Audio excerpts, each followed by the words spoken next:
Soy Isabel Cisneros, soy artista plástico y me defino como una tejedora de materiales inusuales. Después de haber pasado 10 años produciendo cerámicas utilitarias, decidí empezar a buscar alternativas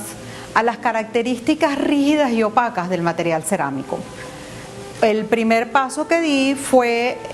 empezar a elaborar módulos muy pequeños, perforarlos y entretejerlos. Esta característica de flexibilidad era algo que yo estaba buscando desde hacía tiempo,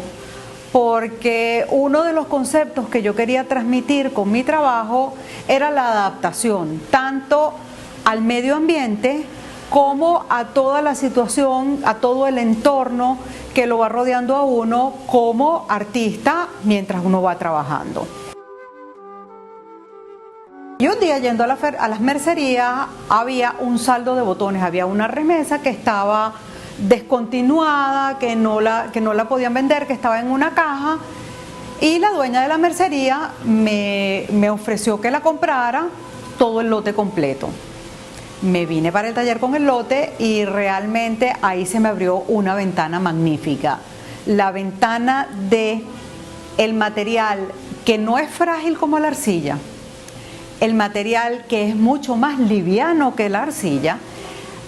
el material que además consigo ya previamente elaborado y me hace que el proceso de elaboración de las piezas se me acorte un poco,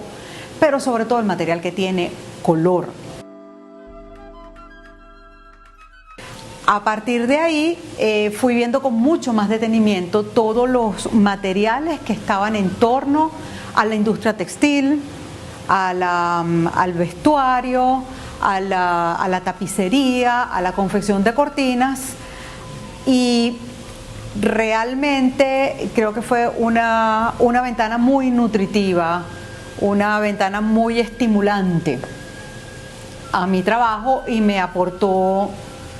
muchísimo, enriqueció muchísimo el sistema de trabajo que tenía,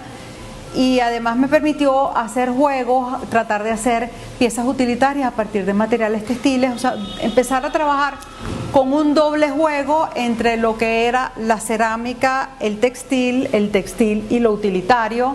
las piezas desnudas sin color o las piezas que tenían introducción de color por otros materiales que ya tenían color. Hablar del trabajo de Isabel Cisneros es un punto muy importante porque inevitablemente pertenece a una generación especial dentro del arte venezolano. Es una artista de trayectoria que ha cumplido un amplio papel dentro de lo que han sido las tramas de la materia, ¿no? A través del trabajo cerámico, y justamente desplazando las características un poco comerciales del trabajo cerámico hacia volúmenes mucho más expresivos, cargados de poéticas muy particulares. Isabel ha logrado desde ese trabajo con la tierra, con la materia, que además es una tradición muy cercana a lo que fueron las rupturas un poco de los años 70 y de los años 80 a nivel internacional con los temas particulares de la cerámica. Ha sido una de las mujeres fundamentales que en el campo de las artes venezolanas logró esa transición para convertir el hecho mismo del trabajo con la materia en un gesto metafórico para hablar sobre otras narrativas y sobre otras dimensiones de lo humano dentro de los contextos que le rodean. Una de las consecuencias más felices que yo encontré empezando a trabajar con todos estos materiales textiles era que le aportaba a mis piezas, más allá del color,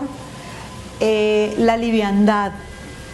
porque la pieza cerámica, la pieza tejida cerámica tiende a ser, por la naturaleza del material, pesada, difícil de mover, y eso impide un poquitico tanto el trabajo como el transporte, porque son unas piezas de orden muy táctil y son unas piezas muy lúdicas, muy juguetonas, y me encanta ver el efecto sorpresa que producen en la gente.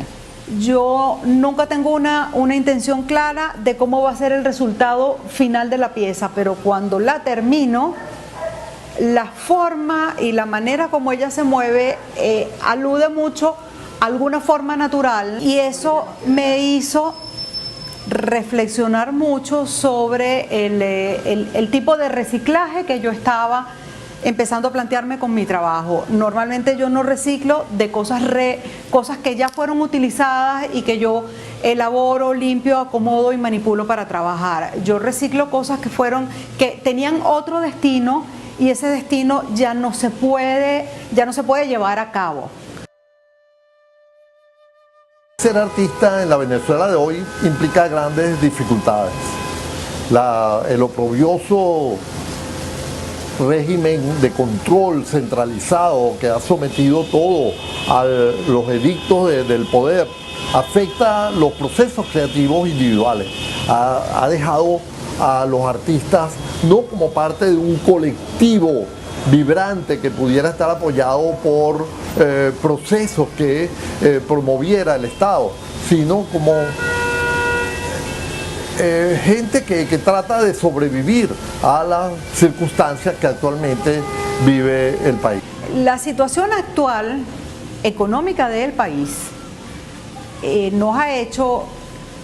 que hasta el conseguir telas para trabajar, o conseguir hilos para trabajar, o conseguir cintas para trabajar, sea cada vez más difícil. Un factor que hay que siempre acentuar en la mirada al trabajo del artista venezolano en este momento es precisamente que ha sido dejado solo en su taller, no es hoy día apoyado por una estructura de posibilidades y recursos por parte del Estado. No solamente aquella que tiene que ver directamente con las artes visuales y su entorno, como es la labor de los museos, la existencia de bienales y salones de confrontación de su trabajo, sino inclusive a un nivel muchísimo más elemental y básico, la posibilidad de conseguir material para el desarrollo de su proceso creativo. Las realidades de un país que está en franco deterioro, como es la realidad de la Venezuela actual, los movimientos de los desplazamientos de las instituciones, el debilitamiento del tejido social, las fracturas de lo cotidiano dentro del ejercicio de comunidades que son incapaces de encontrarse, y dentro del ejercicio de graves crisis políticas, económicas y sociales, está dando como una traducción especial que se manifiesta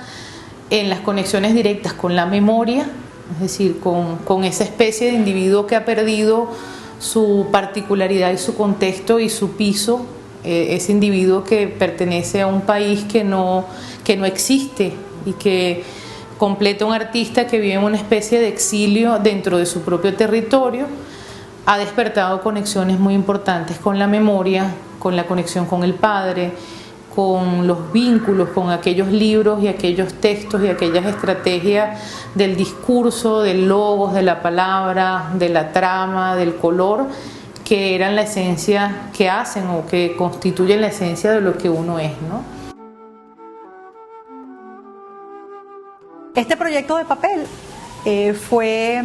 motivado por mi necesidad o mis ganas de reelaborar, de remanipular, de mantener conmigo por un buen rato unos libros antiguos que tenía en la casa que provenían de la biblioteca de mi papá. Entonces el contenido del libro evoca cosas que fueron parte como de las imágenes que me acompañaron toda la vida. Ya es traspasar el contexto de las metáforas del otro para volver a la metáfora de sí misma como artista de la generación a la que pertenece, como ser humano expropiado de sus propias raíces dentro de su territorio y construyendo a través del ejercicio y de la trama minúscula, ¿no? Esos vínculos, ese tejido, ese bordado, esa hoja de papel, esa conexión con lo que se es, con lo que uno recuerda, uno es, para tratar de manifestarlo en la obra. Desarmando y manipulando los libros de mi papá, yo detallé lo que eran los lomos de los libros cosidos. Eso evocó en mí recuerdos de cómo se producen